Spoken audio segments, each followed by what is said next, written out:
Prize the lord, hallelujah.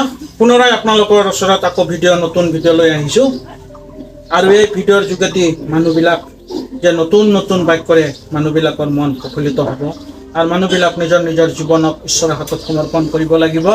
আশা কৰোঁ যিটো বাক্য আমি দিছোঁ এই বাক্যৰ সকলো যে এই বাক্যটো এজন এজনক শ্বেয়াৰ কৰিব পাৰিব, তাৰ কাৰণে বাক্যটো আজি পুনৰাই আকৌ আপোনাৰ চেনেলত আহি উপস্থিত হ'লোঁ। ধন্যবাদ। এতিয়া আমি ঈশ্বৰৰ বাক্য চাম। গালাতিয়া 3:25 কৈছে, কিন্তু বিশ্বাস আহাৰ কৰা আমি আৰু সেই ৰখাই শিক্ষাৰ অধীন হওঁ, কিন্তু খ্ৰীষ্ট যীশুত কৰা বিশ্বাসৰ দ্বাৰাহে তোমালোকে সকলো ঈশ্বৰৰ সন্তান হৈছা। কি কৈছে? কিন্তু বিশ্বাস আৰু আহাৰৰ পৰা আমি শিক্ষা অধীন হওঁ। ঈশ্বৰৰ বাক্যৰ যোগেদি আমি শিক্ষা পালোঁ আৰু ঈশ্বৰৰ যোগেদি আমি আহাৰো পালোঁ, আৰু তাক যদি আমি ধৰি ৰাখিম ঈশ্বৰে আমাক আশীৰ্বাদ কৰিব আৰু আমাৰ জীৱনত ঈশ্বৰে বহুত ডাঙৰ আশীৰ্বাদ কৰিব আৰু সকলো লোকে ঈশ্বৰৰ সন্তান হৈছা আৰু সকলো লোকক ঈশ্বৰে আমাক ঈশ্বৰৰ সন্তান হ'বলৈ আমাক সহায় কৰিলে, কিয়নো আমি এক সময়তে আমি জাগতিকৰ সন্তান হৈ আছিলোঁ, পোহৰৰ সন্তান হোৱা নাছিলোঁ, আমি আন্ধাৰৰ সন্তান হৈ আছিলোঁ। কিন্তু এই আন্ধাৰৰ পৰা যে আমাক আজি তুলি আনিলে আৰু ডাঙৰ দীঘল কৰিলে, কিহৰ কাৰণে? যে আমি আন্ধাৰৰ নহয়, আমি পোহৰৰ, আৰু এই পোহৰৰ পৰা আজি আমি জ্যোতি পালোঁ। আজি এই পোহৰৰ যোগেদি আমি ঈশ্বৰক চিনিব পাৰিলোঁ। যেতিয়া আমি আন্ধাৰত আছিলোঁ তেতিয়া আমি পোহৰ কেতিয়াও চিনি পোৱা নাছিলোঁ যে পোহৰ কি বস্তু হয়, কিন্তু ঈশ্বৰে আমাক ইমান আশীৰ্বাদ কৰিলে,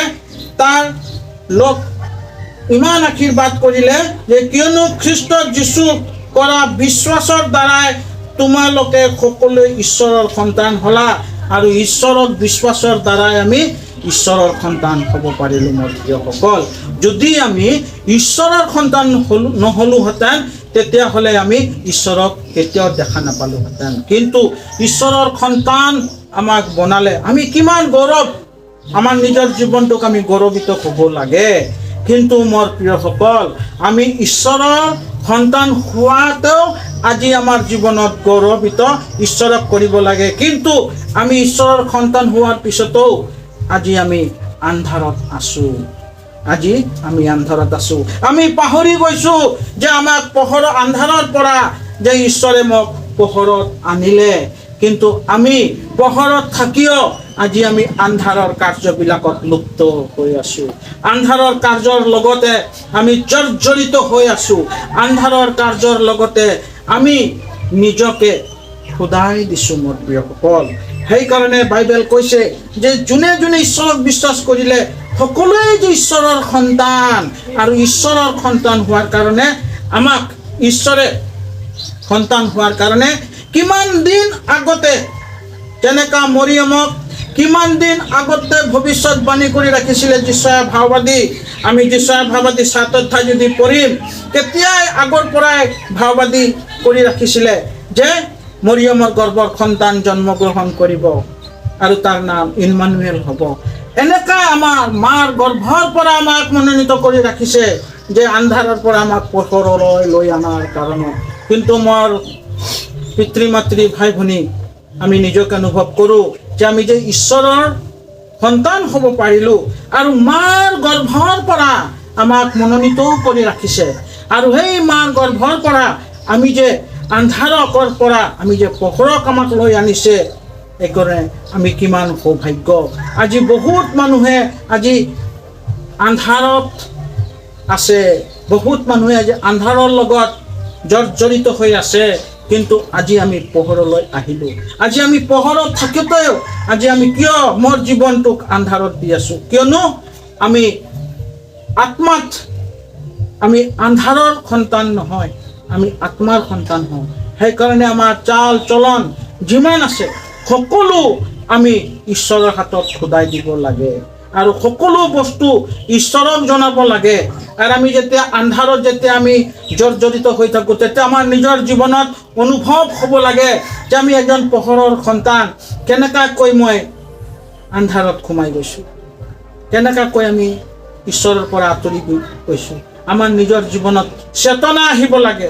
সেইকাৰণে সেই চেতনা অহাৰ আগতে যেতিয়া আপোনাৰ জীৱনত চেতনা আহিব, তেতিয়া আপুনি এদিন ঈশ্বৰৰ কাৰ্য কৰিব পাৰিব আৰু ঈশ্বৰে আপোনাক মনোনীত কৰিব।